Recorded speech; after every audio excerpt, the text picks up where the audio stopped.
What up, what it is? What's happening, YouTube? It's your boy Srtfied, and I'm back with another banger for you guys. Y'all already know what it is. What I always tell you guys, if you're not a subscriber to this channel yet, make sure you smash that subscribe button. You know why? Because it don't cost me nothing. It don't cost you nothing. Just click that red button. Like I always say, it's free to show support. So anyways, we're gonna get into this video today. I don't know if you guys saw my second to last video or whenever it was, but when I was out here doing 1 Killer Cat's brakes and stuff, his brakes were squealing. We ended up putting some temporary brake pads in his car just because he really needed it. Like, those brakes were squealing bad, but he wanted to end up switching them out to the power stop brakes. So we're actually going to do that today, and while I do his brakes, he's going to end up detailing his wheels thoroughly, because they really need it. They definitely need it, because when everybody that drives Hellcats or anybody that has the Charger with the 6-piston Brembos, those brakes kick up a lot of brake dust. So we're gonna get this thing going, take you guys on a journey, and I'm actually show you guys how to change the brake pads on a Charger that has the 6-piston Brembos all the way around. So let's get it. So as I pull up, this fool already started without me even knowing. You know what I'm saying? He already started taking the wheels off. Car's jacked up. You know what I'm saying? My dog, 1 Killer Cat. Y'all already know what it is. The grind never stops. You know what I'm saying? So make sure y'all sub to the channel. Big congrats to him again on the 1K. If y'all seen the last video, make sure y'all tune in to, not the last video, but the Cars and Cartoons video that I posted up. That was his celebration car meet. So big turnout, dope video, dope footage, dope YouTubers. Support, man. At the end of the day, support. But y'all see it. Got them Ruchis. You know what I'm saying? Gotta spin. Oh, I messed up. There we go. Gotta spin that thing. You know what I'm saying? The words of Don't Master Ruchi, get your coochie. Y'all already know what it is. Oh, man. I'm ready to get this wheel off. These lugs tight in the mug. I'm gonna have to put some strength in them because they're not wanting to come off. But that'll be off camera. Y'all ain't about to see me struggle. It ain't gonna happen. See, let go. All right, so one of the important things when you guys are doing brake jobs is to make sure you have all the necessary parts, hazmat, all kinds of stuff. So luckily, I asked him, like, hey, do you have some brake grease? And he's like, so we got to run to the store.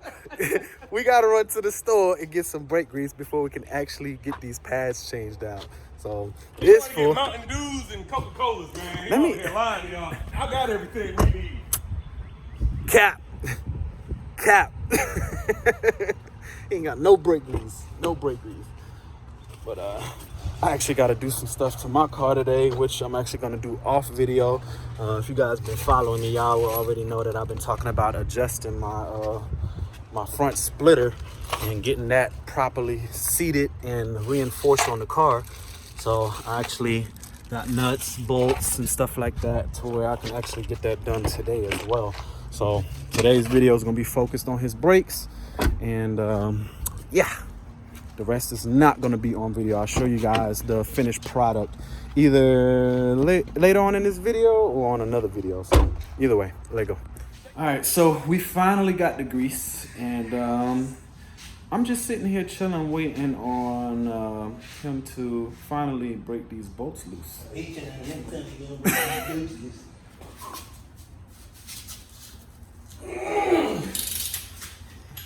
got one more.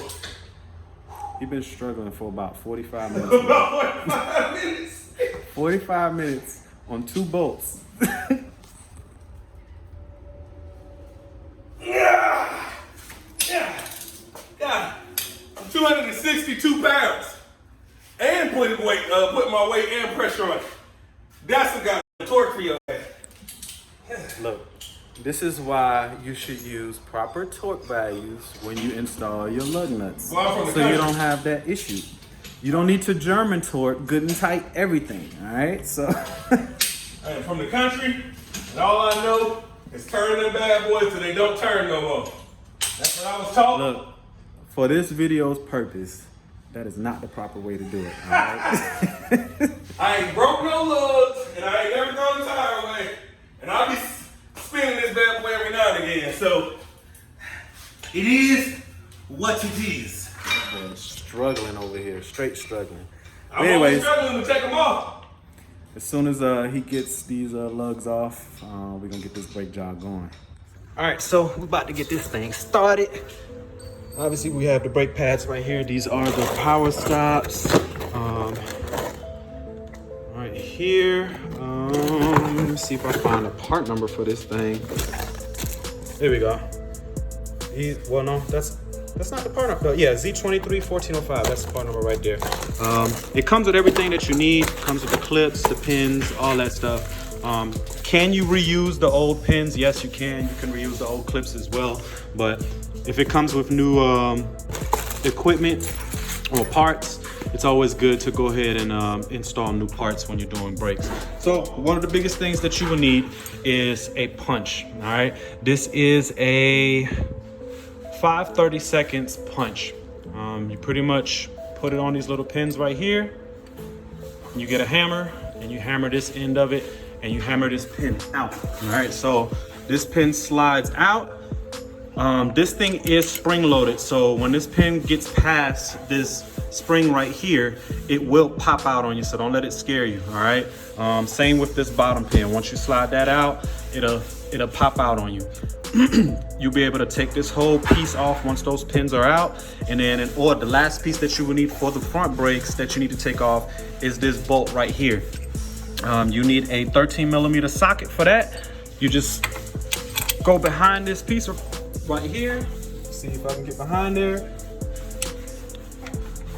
And come on now, there we go. You break that loose.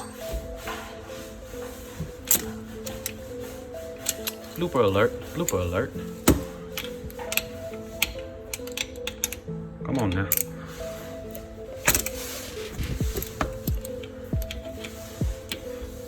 Yep, you break that loose. Take this bolt out because it is a bolt back here.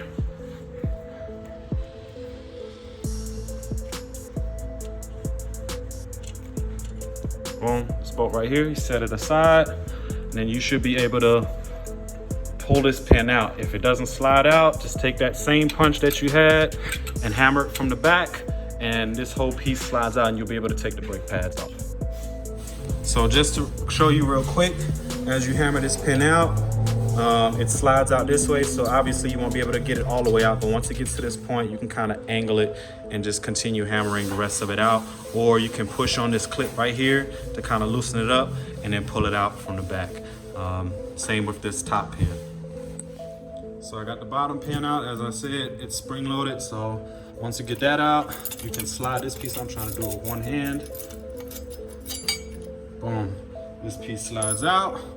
Take this clip off, and then the only thing you have left is this piece right here, which I'm gonna try to do it with one hand and try to push it out. Yeah, I'm gonna actually have to hammer it out. So from the back, you just slide this piece out this way, and then you'll see that you'll be able to slide the brake pads out.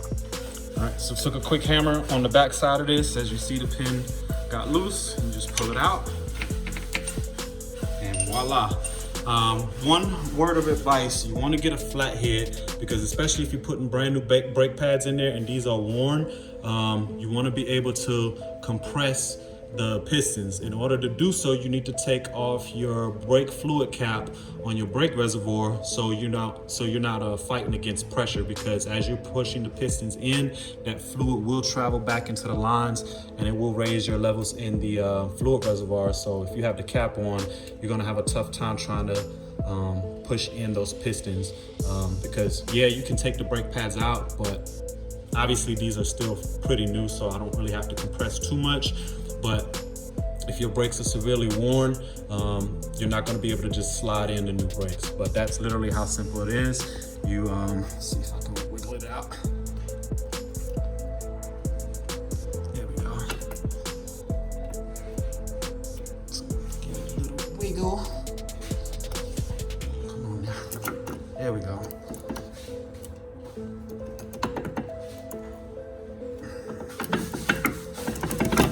Boom. And that's it. You just do everything in reverse to put it back in. One of the biggest things is when you're putting new brakes in, the little brake grease that it comes with, just get a little bit on the back side of this and then work it all the way around. What it does, it quiets down the potential of this shim making any type of noise, like squealing noises, anything like that. Sometimes even with new brakes, if you don't grease that shim, it could potentially still squeal on you. So just get a little bit of brake grease and coat this whole area. You don't have to go crazy with it, just a light coat before you slide them inside the brakes. And it also helps with keeping the pistons from seizing onto the actual shim itself, because these are the piston contact points. All right, so this is funny. So here I'm thinking ahead, thinking like, hey, we need this, that, and the third. And I made it, we just went to the store to get brake grease. And this is advice for you guys. When you guys get parts in, open your parts up and make sure you got everything. And come to find out, we had brake grease all along. Oh, we had what? What'd you say? What was that? I'm sorry. What'd you say? We had what? We had brake grease all along. It was inside this box. This stuff that brake grease all along. You was talking about that trash and I needed to go get. Look, I was trying to think ahead because not all brake pads come, or brake kits come with brake grease already in it. So for you guys ordering Power Stop brakes, it comes with brake grease already. So he still got the receipt, so he can return it. After you rushed me into the store? Look, he drives a Hellcat. He's gonna run through those brakes within 6 months. At least he has more brake grease for future use. Power Stops, and it's gonna come with some more what? Oh, well, okay. All right. Anyways, we're gonna put this brake grease on these new pads and get these things installed. All right, so I got the new brake pads in.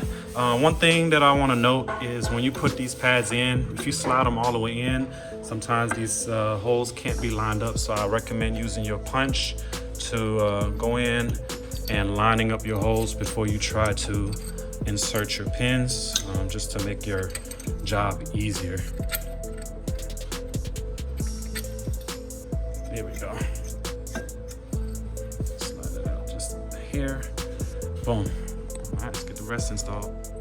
And just like that, everything is put back together. All right. One thing to note, this clip right here, if you ever forget the orientation of this clip, make sure the triangle pieces point down towards the brake side, and then the actual T portion before, like on top of this hump, is on the top side. All right, so you'll be able to slide this once you put those pins in and that pin in to where this doesn't, you can put this in last or you can put it in first, doesn't matter, because this piece will slide in even with this being in place. All right, and that's it. You just tighten up your back bolt back here, this one right here, and that is it.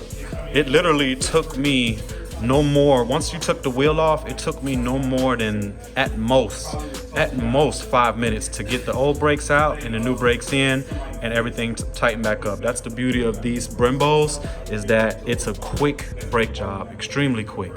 So that wraps it up for the front brakes. Like I just said, I do want to note that the front brakes of Chargers that do not have the 6-piston brakes is literally the same process, except you do not have to worry about this center bolt right here. It's literally only just these two up here. You slide it out, pull that clip off, and your pads slide right out. You do not have a center bolt on your on the wreck. Matter of fact, I'll show you guys my car real quick. Since we have access out here. All right, as you can see it on mine, I have the 4 pistons. There is no center bolt. It's literally just those 2 pins. Once you push those out, that clip comes right off and you'll be able to slide those pads out. The rear brakes is the exact same as the Hellcats, all right? Hellcats, Daytona Chargers, or any Charger with the Brembos, the back brakes are literally interchangeable. It's the exact same setup. The only difference is some have the 6 pistons in the front, some don't. So on the back brakes, I'm gonna show you guys real quick. The process is the exact same. You push this pin right here out. You push this bottom pin out right here. Take this clip off and you pull it, slide the pad out, slide the new pad in, push the clips in from the back. Make sure, obviously, you put this clip on. This clip is oriented the same way with the little triangles facing down. There's really no way of mixing this clip up because this clip is reversible, meaning that this piece can be on the bottom, bottom can be on top, doesn't matter because this piece is centered. All right, so you can't mess that one up. It's the front that you need to be pay a little more attention to. All right, but the backs are even easier. It's just 2 pins, clip, and pads. That is all she wrote. One thing I wanted to add is for the back brakes, the part number is different for the pads. It's the 1053s for the back. All right, they're definitely smaller than the ones in the front. It does come with the brake grease again. It also comes with the necessary pins and clips that you will need for this job. So what's crazy is though, the back brakes, they come with the necessary equipment, but it does not come with 4 sets of pins. You have 2 pins on this side and 2 pins on the other side, so I don't see another set of pins. So we're actually not going to reuse these since we don't want to just have one side that doesn't have brand new pins. The front set did come with 4 pins, so you'll be able to do both sides. But like I stated, we are gonna reuse these, not reuse them, but we're gonna put the new clips on. But you can reuse these pins, all right? Don't get it confused that you cannot reuse those. You can reuse these pins, and you can also reuse this clip. So I guess they just give you extra parts just in case you break something on accident. You have something, have new stuff on hand. But if you have everything that's new on hand, you might as well change everything out. All right, so there you have it. We're dropping this side right now. We're gonna actually move on to the other side and knock out the other side. The other side, I'm not even gonna film it because it's literally the exact same process. So, like I said, one of the things that I forgot to mention is if you're doing this type of job, make sure you use jack stands. I know a lot of people, including myself, I'm not even gonna exclude myself like I don't do it. A lot of people will jack the car up and just leave it on the jack while they're doing the job. That is extremely unsafe. Do it safely, jack the car, put it on jack stands so you don't risk the potential of dropping the car on you, and you know, it's just all bad from that point on. But Killer, what's got anything to say for my viewers before we close this thing out, man? Yo, man, make sure y'all like, comment, and subscribe, man. Hit that red button, okay? We all say it. Why did you say it? Why? Because it don't cost me nothing. It don't cost you nothing. It don't. Just hit that red button. Y'all hear it. Follow me on Instagram and hashtag salute and certified drip on all your pictures and videos. And until next time, YouTube, y'all have a good day.